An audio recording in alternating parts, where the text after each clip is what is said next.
Salut à tous, c'est encore moi, Patrick Duval. Je vous rappelle que sur ma chaîne, je parle de tout ce qu'on peut faire soi-même. Abonnez-vous si vous aimez bricoler, il y aura plein de choses intéressantes.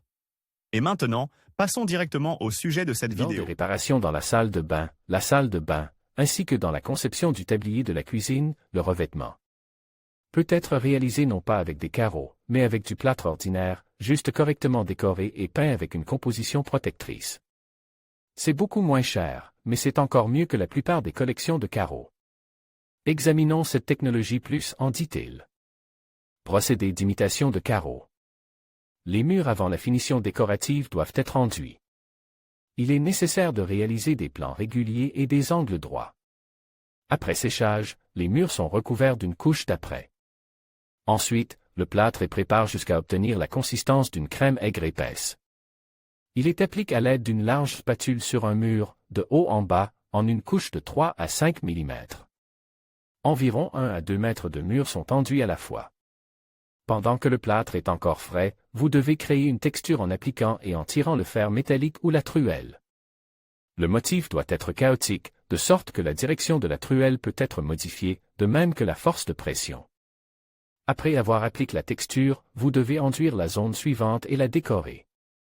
Un mur doit essayer de faire une seule approche, de sorte qu'il n'y ait pas de transition visible.